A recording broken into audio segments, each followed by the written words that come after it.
ഇന്നലെ താജ്മഹലിൻ്റെ എൻട്രൻസ് വരെയുള്ള വീഡിയോ ആണ് ഞാൻ ഇട്ടിട്ടുണ്ടായിരുന്നത്. അപ്പോൾ എല്ലാവരും കണ്ടു കാണുമെന്ന് വിചാരിക്കുന്നു. അപ്പോൾ നമ്മൾ ഇന്ന് താജ്മഹലിൻ്റെ ഉള്ളിലോട്ട് കയറാൻ പോവാണ്. അപ്പോൾ എൻട്രൻസിൽ നിന്ന് കുറച്ച് നടക്കാനൊക്കെ ഉണ്ട്. എൻട്രൻസിൽ നിന്നും താജ്മഹലിൻ്റെ അടുത്തോട്ട് വരാൻ തന്നെ കുറച്ച് ഡിസ്റ്റൻസ് ഉണ്ട്. അപ്പോൾ അത്ര ഡിസ്റ്റൻസ് നമ്മൾ കണ്ടപ്പോൾ തന്നെ താജ്മഹൽ ഭയങ്കര ഷൈനിങ് ആയിരുന്നു. അപ്പോൾ അടുത്തോട്ട് വരും തോറും ആ ഒരു തിളക്കം നന്നായിട്ട് തിളങ്ങി നിൽക്കുമായിരുന്നു കേട്ടോ. വൈറ്റ് കളർ മാർബിൾ ആണല്ലോ. അങ്ങനെ കുറേ വീഡിയോസ് ഫോട്ടോസ് കണ്ടിട്ടുണ്ട്. ഈ താജ്മഹൽ വരുമ്പോഴത്തെ വൈറ്റ് കളർ ഡ്രസ്സ് ഇട്ടുകൊണ്ട് വരണമെന്ന്. അങ്ങനെയാണ് ഞങ്ങളിങ്ങനെ വൈറ്റ് കളർ ചൂസ് ചെയ്തിട്ടുണ്ടായിരുന്നു. അങ്ങനെ സൂര്യഭഗവാൻ എൻ്റെ കൂടെ തന്നെ ഉണ്ട്. അതുകൊണ്ട് തന്നെ എനിക്ക് നല്ലോണം തലവേദനിക്കുന്നുണ്ടായിരുന്നു.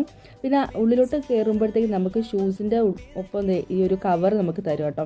അപ്പോൾ നമുക്ക് ഷൂസ് യൂസ് ചെയ്യാം. അതിൻ്റെ പുറത്തുകൂടി ഈ കവർ നമുക്ക് കവർ ചെയ്യണം കേട്ടോ. അല്ലെങ്കിൽ ചെളിയൊക്കെ അതുകൊണ്ടായിരിക്കാം കേട്ടോ. തറയൊക്കെ ഫ്ലോർ ഫുൾ നീറ്റായിരിക്കും കേട്ടോ അവിടെ.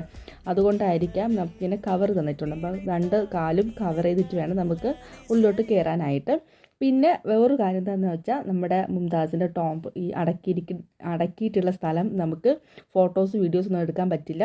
വേറൊരാളിങ്ങനെ ഫോട്ടോ എടുത്ത സമയത്ത് അയാളെ കൊണ്ട് ഡിലീറ്റ് ചെയ്യിപ്പിച്ചിട്ടുണ്ടായിരുന്നു. അതുകൊണ്ട് ഞങ്ങൾ ഫോട്ടോസ് ഒന്നും എടുക്കാൻ പറ്റിയിട്ടുണ്ടായിരുന്നില്ല. പുറത്തുള്ള വീഡിയോസും ഫോട്ടോസും മാത്രമേ നമുക്ക് അലൗഡ് ഉണ്ടായിരുന്നുള്ളൂ.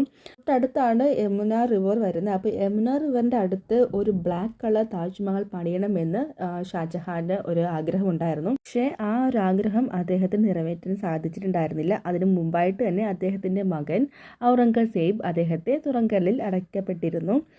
ആ ഒരു ആഗ്രഹം സാധിച്ചിരുന്നുവെങ്കിൽ ലോകാത്ഭുതങ്ങളിൽ ഒരു ഭാഗമാകുമായിരുന്നു ഉറപ്പായിട്ടും, അല്ലേ? അങ്ങനെ എൻ്റെ ഒരു ആഗ്രഹം സാധിച്ചതിൻ്റെ ഹാപ്പിനെസ്സാണ് എൻ്റെ ഫേസിലുള്ളത്. എനിക്ക് ഒത്തിരി ഇഷ്ടമായി താജ്മഹൽ വന്നപ്പോഴത്തേക്ക്. നമ്മൾ ഫോട്ടോസിലും വീഡിയോസിലും കാണുന്ന പോലെ ഒന്നുമില്ല, നേരിട്ട് കാണുമ്പോൾ ആ ഒരു ഭംഗി നമുക്ക് ശരിക്കും അറിയാൻ പറ്റുന്നത്. ആ ഒരു white colour, pure white colour നമുക്ക് നേരിട്ട് കാണുമ്പോൾ തന്നെ നമുക്ക് മനസ്സിലാവും കേട്ടോ. ഇത് നല്ല ഭംഗിയിലാണ് കേട്ടോ ഇരിക്കുന്നതെന്ന്. അപ്പോൾ എൻ്റെ ഡ്രസ്സ് ആക്ച്വലി താജ്മഹലിൻ്റെ കറക്റ്റായിരുന്നു. കാരണം എല്ലാവരും ഇങ്ങനെ വൈറ്റ് ഡ്രസ്സൊക്കെ ഇട്ട് വരണോണ്ടാണ് ഞാനും ഇതുപോലെ വൈറ്റ് ഡ്രസ്സൊക്കെ ഇട്ട് വന്നിട്ടുണ്ടായിരുന്നത്. അപ്പോൾ താജ്മഹൽ കണ്ടതിൽ എനിക്ക് ഒത്തിരി സന്തോഷമുണ്ട്. അപ്പോൾ ബാക്കി വിശേഷങ്ങളായിട്ട് വീണ്ടും കാണാം. Till then bye.